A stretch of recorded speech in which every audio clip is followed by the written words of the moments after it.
Microphone took a deep breath and faced the sea of white gowns and anxious families. Her heart raced, but her expression was calm, calculated, a mask she had perfected over years of late nights and silent determination. "And so," she began, her voice steady but carrying a sharp edge, "before we celebrate our achievements tonight, there's something I need to address." The crowd shifted uneasily, a ripple of murmurs coursing through the rows. Phones lifted, capturing the moment that no one had expected. Ariana's eyes locked on Jolie, who sat rigidly in the third row, her fingers clutching the edge of her diploma. "Jolie, I need the world to know. You didn't earn this honor. You cheated. Every test, every project you claimed as your own. None of it was yours." A gasp swept through the auditorium. Whispers collided like waves, some outraged, some in disbelief. Parents exchanged worried glances, and a few students leaned forward, hungry for the drama. Ariana's voice didn't waver. If anything, it grew stronger. "I've seen the truth. I've lived the truth. And I refuse to let it be buried under applause and smiles." Jolie's chest heaved, but her face remained composed. 4 years of dedication, sleepless nights, and relentless effort compressed into a single excruciating moment. She reminded herself, breath, spine, dignity. She wouldn't let this break her. Every eye in the room followed, phones poised to capture the fallout, waiting for the next move. Ariana's words hung in the air. A challenge, a dare, a revelation. And as the murmurs grew louder, the tension thicker, Ariana leaned slightly closer to the microphone and asked something that seemed to cut through the chaos. "Before I tell you what happened after I reached this stage, tell me, where are you listening from? And if you were me, what would you have done?" A beat of silence. Then the murmurs shifted into a low buzz of speculation. Somewhere in the room, a phone pinged, a friend whispered, and the audience became not just spectators, but participants in a story that was just beginning. Growing up, Ariana was always the golden one. In family photos, she seemed to shine on her own, a halo of charm that drew relatives like moths to a flame. Jolie, on the other hand, had learned early how to make herself small. She mastered the art of fading into corners, of letting Ariana's laughter dominate dinner tables, letting Ariana's stories take the spotlight at Portland family gatherings. Sunday dinners, the room would tilt ever so slightly toward Ariana. Cousins hung on every word she said about her dance recitals, her piano competitions, the summer trip to France. Jolie would smile quietly, nodding at the right moments, offering polite applause while keeping her own victories tucked neatly in her backpack. She'd learned the hard way that celebrating herself only highlighted the gap, that her quiet success somehow diminished her sister's shine. But everything shifted during junior year of high school. Jolie's grades, once adequate but unremarkable, began to soar. Science projects she'd labored over in secret scored higher than Ariana's. Essays she poured her soul into were praised by teachers, while Ariana's critiques came with suggestions for improvement. And then came the smile. Jolie's subtle, triumphant smile that carried the sweetness of fruit left out too long, ripening quietly until it could no longer be ignored. It wasn't dramatic at first. Just a parent glancing too long at a report card, an aunt asking Jolie a question that lingered longer than politeness required. But Ariana noticed. She always noticed. The first moment of tension came when Jolie received a scholarship to a prestigious college across the country. Ariana's trajectory, once assumed to be unstoppable, suddenly faltered. She dropped out of her graduate program, citing burnout and the need to find herself. Meanwhile, Jolie packed her bags with meticulous care, leaving Portland behind for a life of possibility and independence. Even as the sisters separated physically, the threads of comparison tugged tightly. The first subtle signs of trouble arrived in the form of a scholarship refund that came up short, something the family had to explain delicately. Jolie asked about Ariana, but the answer from her parents came in a look too quick to decode, a glance that seemed to carry disappointment, judgment, and something unsaid. It was a warning. The golden one had always been favored, and stepping out of that shadow was not without consequence. Jolie realized then that success wasn't just measured in grades or accolades. It was a delicate, dangerous dance between achievement and familial acceptance. And even as she began to taste victory, The faintest shadow of her sister's glare followed her, a reminder that some battles were not won in classrooms or auditoriums, but in the invisible, persistent judgments of those closest to you. Have you ever had someone in your life who couldn't celebrate your success? Drop a broken heart in the comments if you know what that feels like. It started small. A brief, confusing email from the academic board. A plagiarism complaint flagged on her latest essay. Jolie read it twice, heart skipping, before dismissing it as a clerical error. Professors were busy. Mistakes happened. She chalked it up to the chaos of school, to miscommunication. Then came Professor Hale's cancelled appointment. Not a missed appointment, a cancelled one, sent at the last minute with no explanation. She rearranged her schedule twice to accommodate, only to receive another abrupt cancellation. The reasons were vague, the tone oddly formal, and Jolie couldn't shake the gnawing sense that someone was watching her, subtly nudging the scales against her. Small things at first, easy to shrug off. A tutoring accusation that she hadn't requested, misfiled documents, whispers in hallways. Nothing concrete, nothing she could confront directly. Yet each incident left a residue, a subtle weight pressing down on her reputation. By the time she began to notice the pattern, the weight had grown undeniable. Almost tangible. People in the hallways looked at her differently. Hesitation lingered in their gaze, as if approaching a cracked mirror, unsure if what they saw reflected reality or something fractured. Lena, her roommate and closest friend, was the first to notice the constant tension etched into Jolie's movements. "You're checking your phone like you're waiting for something bad," she said one evening, concern knitting her brows. Jolie laughed it off, but inwardly, she acknowledged the truth in Lena's words. Every ping, every email notification, became a source of anxiety. She kept hoping it wasn't Ariana, that her sister, so charming and admired, couldn't possibly be behind this. The thought was a fragile shield, the hope that blinded her to the pattern gradually emerging. But the incidents kept multiplying. Misplaced lab materials, subtle miscommunications that left her stranded in group projects, misattributed quotes in her research logs. Each small sabotage, innocuous on its own, began to form a trail too deliberate to ignore. Jolie's mind oscillated between disbelief and dread. Could it really be her sister?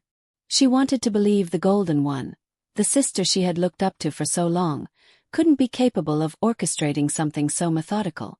But deep down, a cold suspicion grew, prickling at her intuition like an invisible alarm. The hope, the wishful denial, was her last line of defense, and it would not last. The series of small, almost accidental setbacks had already built a foundation for a far more public confrontation, one that would test not just her academic standing, but the very fabric of their sisterhood. If you've ever felt like someone was sabotaging you but couldn't prove it, you know this feeling. Comment, "I felt this," if this resonates. BY Senior Spring. It felt like Jolie was living inside a room where someone kept dimming the lights. Each day a little more.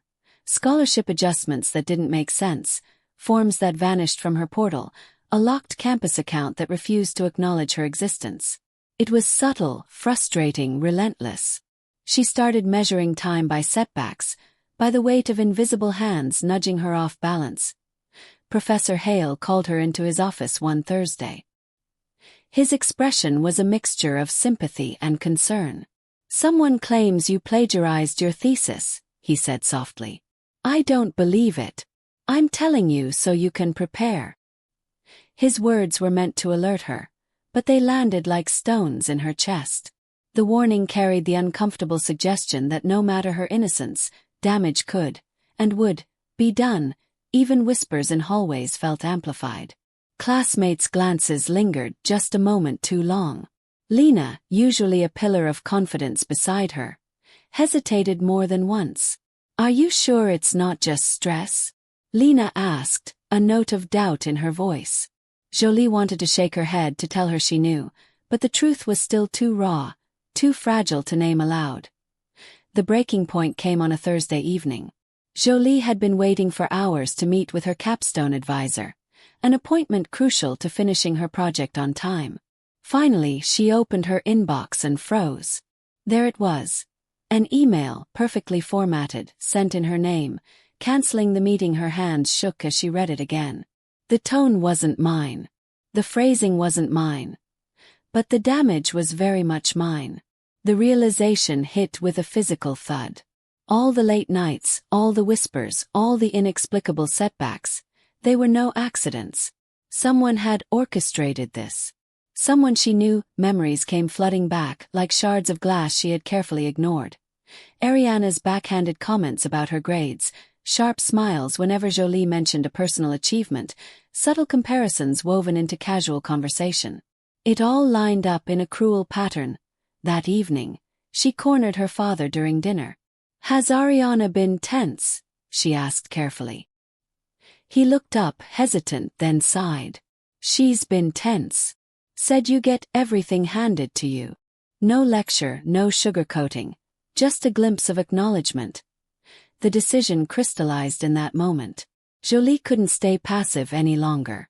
She reached out to Noah Vance, a tech investigator known for uncovering digital deception. Within days, emails, timestamps, and IP logs laid bare a series of deliberate sabotage. Every ghostly disruption, every hidden strike against her reputation, had names, timestamps, and locations. One name stood out among the rest. Ariana. The revelation didn't just shock her. It ignited a resolve. Every stolen opportunity, every whisper in a hallway, every moment she had questioned herself, they were all part of a deliberate campaign. And now she knew. Now she had evidence. And she would fight back. That moment when you realize someone you loved is destroying you. That changes everything. Have you been there? Share below. Noah Vance didn't mince words. He leaned back in his chair, scanning Jolie's laptop like a general assessing a battlefield. "If someone's been in your accounts, they left footprints," he said. His voice steady, almost clinical. "People always do." 3 days later, Jolie received the first report, login logs from the home network in Portland. Her stomach tightened as she scrolled through them. The IP addresses traced back to a location she knew too well, the same network where her parents lived.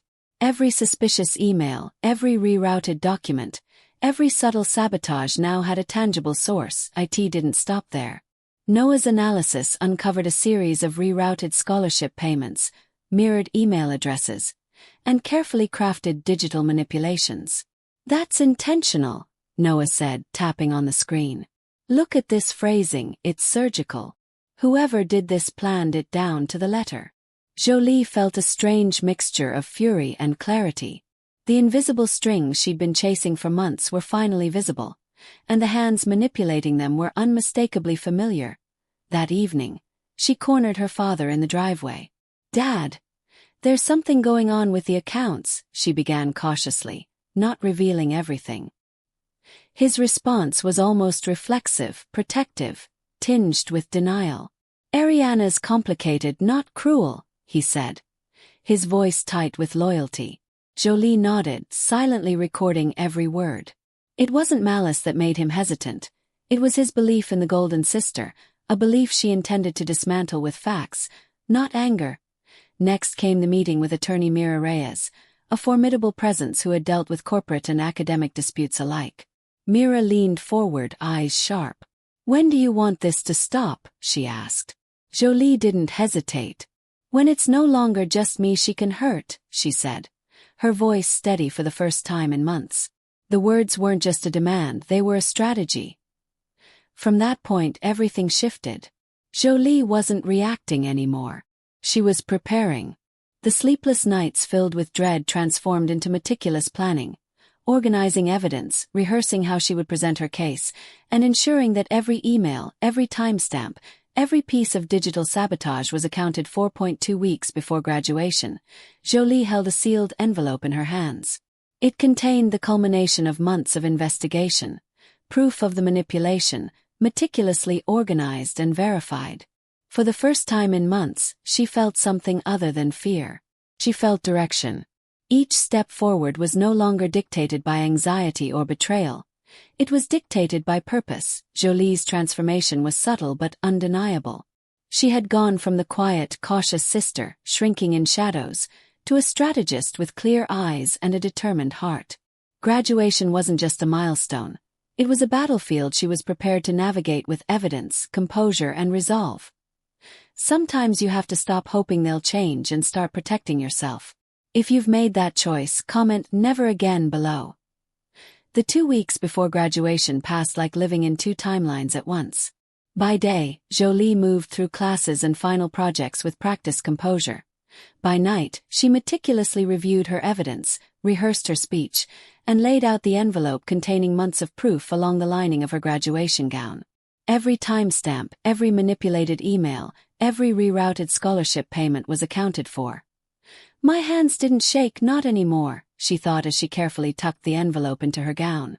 They had the steadiness of someone finally stepping out of survival mode.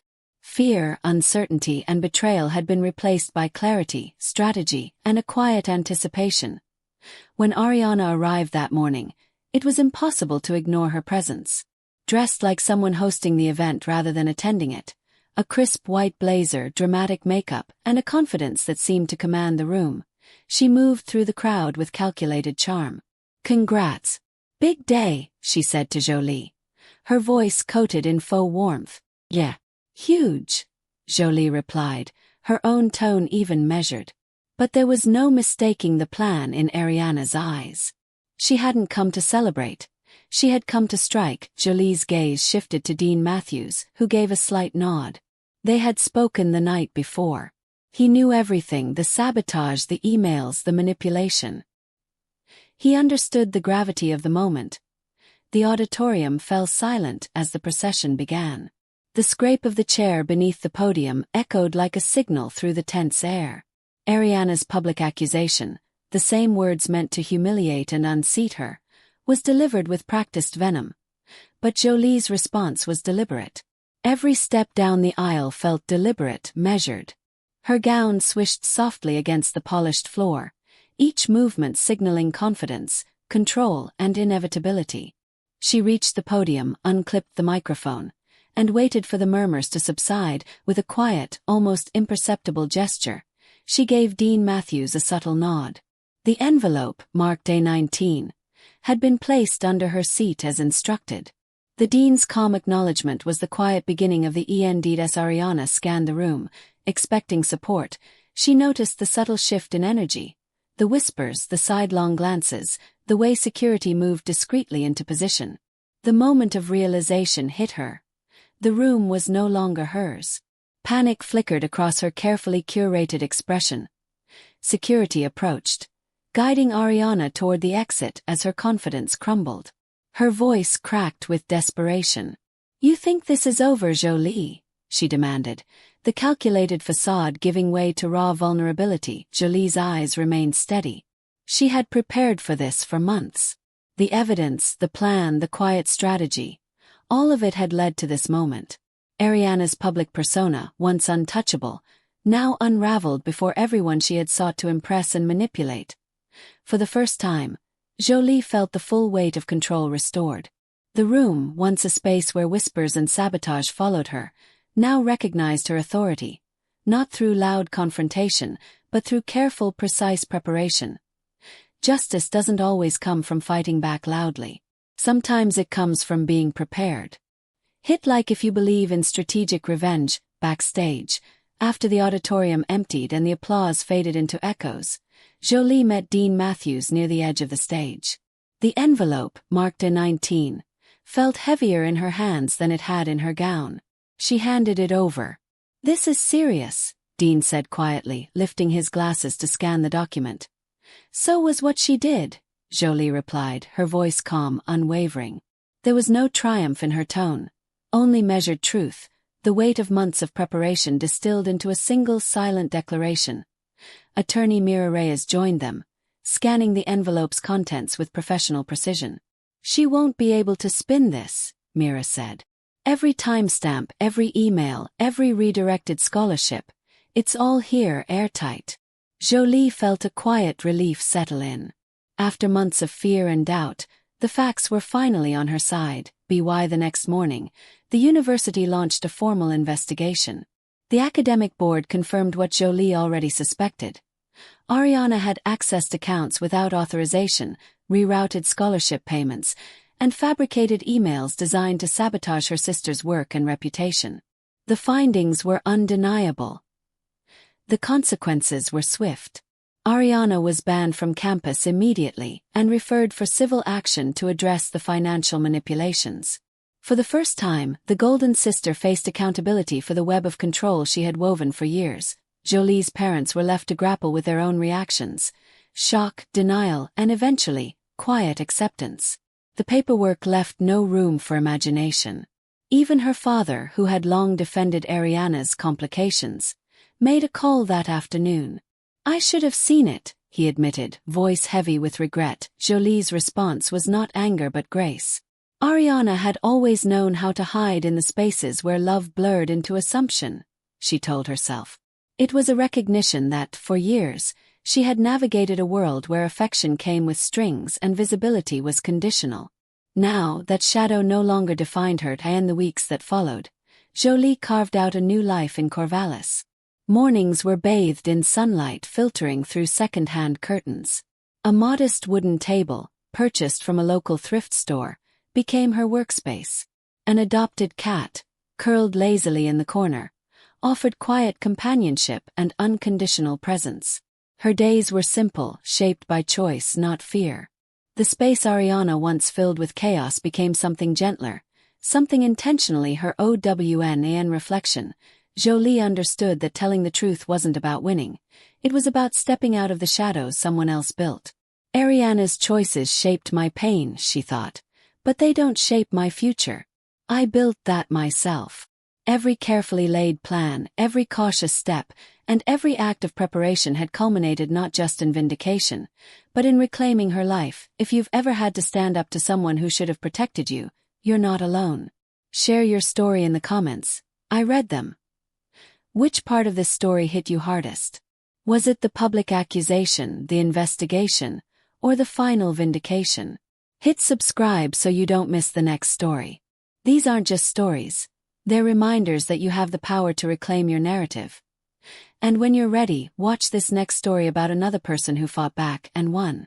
Because sometimes, taking back control isn't just about evidence or confrontation. It's about creating space where your life is yours, finally and fully.